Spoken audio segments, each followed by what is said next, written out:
Hello, folks. I want to talk a little bit about something that's come up through both my written blog and my video blogs, and that is sometimes people ask, Keith, why do you hate science? Why do you seem to constantly put down scientists and stuff? I mean, these are really smart people, great people who are doing, great things. They dedicate their whole lives to discovering things, and you seem to put them down. And nothing could be further from the truth. And so I wanted to make this short little vlog here to let you know. I love science. I am so fascinated by every aspect of it. Just the world around us and the universe around us is so awe-inspiring and just wonderful. And I love it, and I've loved it all my life. And I've investigated it and checked and researched and read. I mean, constantly. I just love science. That doesn't mean that I love all scientists. And why is that? And that's because we live in an age where science is conflated with politics. We have a situation in where a vast majority of science is funded by the federal government. In other words, you got federal grants, okay? So we want to study global warming, and so we have federal grants to scientists to study global warming. Well, who gives those grants out? Bureaucrats. And so you have bureaucrats within the federal government who decide who gets a grant, who does not get a grant. And so if you're a scientist, and especially if you're associated with a state university, right? Because again, you're a publicly funded university. So your funds come from the government to begin with, and then your grants come from the federal government as an aside. And so you're supposed to, do your studies. Well, who decides who gets those grants? Bureaucrats. Bureaucrats within the federal government is who decide who gets those grants. Now, it doesn't take a rocket scientist to be a little flippant here to understand what goes on here. The people who get the grants are the people who tell them what they want to hear. You're talking about the federal government here. They have an agenda, and they will let you know in a very innocuous way. And none of this is ever laid down on paper. We're refusing your particular study because it did not conform with our ideology. They're not going to do that. But the gist of it is that people who conform with what they want to hear get grants. People who don't get grants. Over a period of decades and decades, what do you think you get? You get fake science. And that's what we have nowadays. We've got just a buttload of fake science out there. People who are doing studies that are not intended to find the truth, they're intended to find a specific thing. And now, it gets touchy because you say, well, Keith, there's a lot of good scientists out there who are just doing good work, and you're just impugning them, and it's not right. They're trying so hard, and they worked all their life. I understand. But you have to understand the dynamics of it. You have to understand where the money comes from. You have to understand who you hear and who you do not hear, right? And so if a scientist goes out there and he goes against the grain, what does the fascist left do? They destroy him. They destroy his career.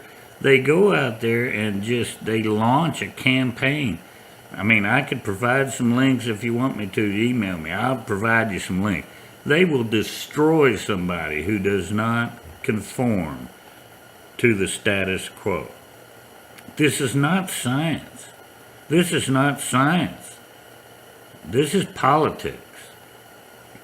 And so that's what I'm against. Another thing that I'm against is the arrogance of man. And this is something that you really need to pay attention to. The arrogance of man when it comes to science. Now, what do I mean by that?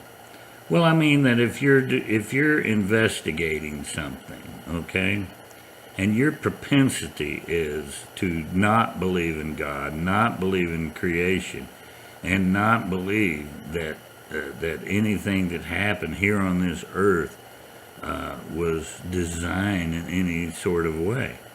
When you do your experiment, what are you going to be looking for? You're going to be looking for the things that fit your narrative. Going in, you have a narrative in mind, and so you start hunting for the evidence that supports what you wanted to say to begin with. That's not science.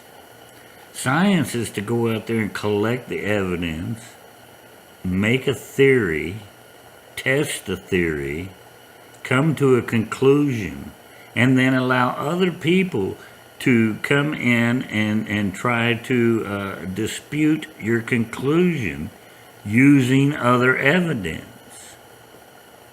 When somebody comes out and disputes global warming, what happens to them? Do they look at the evidence they provided and somehow show that that particular evidence is wrong? No, that's not what they do. They attack you. They attack you personally. They go to your university or wherever you work and they attack them. And then they say, if you keep this guy around, we are going to protest in front of you. We're going to send all kinds of people out here. I mean, we're going to have money thrown at you. We're going to advertise. We got George Soros out there throwing millions of dollars into, advertisements and stuff that impugn somebody. I mean, it's documented. How many people, the road to global warming is littered with scientists who disputed what they said. Their careers were destroyed. Their families were destroyed. Their income destroyed. Not because anything they said was wrong, just that they did not go along with the program. This is what I'm against.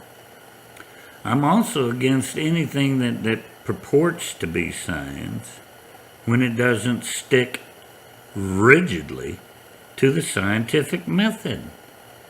We have a scientific method. You're supposed to find out what you want to know. Then you're supposed to gather the evidence. Then you're supposed to make a supposition. Then you're supposed to test. Then you're supposed to see if the test match your supposition. You're not supposed to delete any of the evidence in there that didn't match your supposition. You're supposed to include all that.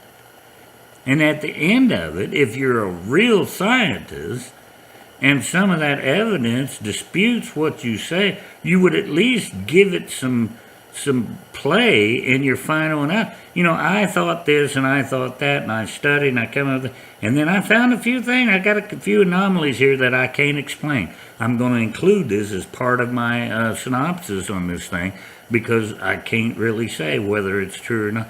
But it was kind of against what. That's not what they do. They only include what supports their previous supposition. That's what they put into it. This is not science. People who think that we're advancing the science of America, of the world, by putting forth crap that doesn't purport with the evidence that was shown in their own experiments, that's not science. It's not science. That's politics. And I know a bunch of you out there, and there's probably some scientists out there, and you want to say, Keith, it's not like that. We're science. We don't have politics. I'm sorry, sir. I'm sorry, ma'am. Everything is political nowadays. And I didn't make it that way. I don't want it that way. I wish it weren't that way. But everything is politics nowadays. I mean, you got Facebook and Twitter and the whole social media thing. Everybody's out there putting their little thing out for everybody to see, and it is political, every single bit of it. And when it comes to your funding and who pays you to continue, okay, do you want a grant next year? I'm sorry. I funded you last year, but do you want me to fund you next year? Are you going to stand against that and say, no, I won't take your funding. I'm going to refuse your money because the facts didn't support what you're wanting to say. I'm not saying there ain't some out there that do that. There are. And guess what? Bye-bye. They don't get funded. And if they put their research out there, it gets impugned from the get-go. They are attacked from all sides because they didn't, stand with the fascist left. And this is the way they operate, folks.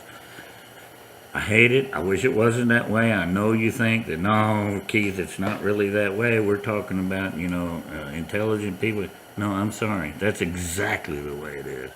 If you don't stand with the fascist left, you get eviscerated.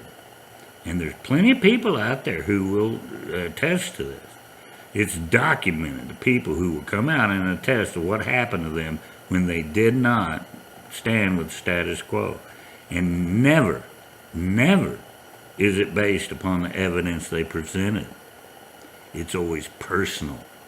They personally attack them, and they destroy them. This is not science, and this is what I hate. And then I want to get to another part of it is just that the whole idea that, this gets a little touchy here, and I'm sorry I'm going to hurt some feelers out there, but this whole thing that because somebody has a college education and they got degrees hanging all over their wall and they've been studying this, that, and the other, I'm a NASA member. I work for NOIAA, I work for all these government organizations. I've been doing it for 30 years, and you need to listen to what I say. Does that mean that you know what you're talking about? Not necessarily. Let's go back and look at everything you said, piece by piece. If they stand up to critical review, I'll give you credit. But if they don't, I'm going to say no. No, I disagree. But we've got this thing nowadays where somebody rises to a certain level within, the science community or the government community, and it's like, well, you can't dispute this person. Well, look at his distinguished career. Who are you to come out and tell this person he doesn't? Well, if his evidence doesn't stick up to what he's talking about, I will dispute it. And I'll do it till the day I die. And I hope you do too. And you need to teach your children to do the same thing. You absolutely need to teach your children to do the same thing. Because these people are teaching your children. These people are indoctrinating your children. They're telling you, don't think for yourself. Just listen to what we tell you. Because we're smarter than you. No, they're not. No, they're not. I don't care how many degrees you got hanging on your damn wall. If you don't have an ounce of common sense, you're a dumbass. I'm sorry, that may hurt, and I don't mean to be hurtful. But you can have degrees out the yin-yang hanging on your wall, and if you don't have any common sense, you're a dumbass. Because it takes real life experience, common sense, to really understand things the way they are. And so this idea that just because somebody is a scientist, and so they're better than you and smarter than you, and you need to just shut up and don't listen to anybody else because we're telling you what you need to think. No, sir. No, sir. Anytime somebody tells you that, you should immediately reject it, and you should also immediately wonder, Why? Why? Why would somebody tell you to quit investigating, quit gathering evidence, quit being skeptical, quit trying to dispute what I said, 'cause I'm smarter than you? Once you understand that, you know who you're dealing with.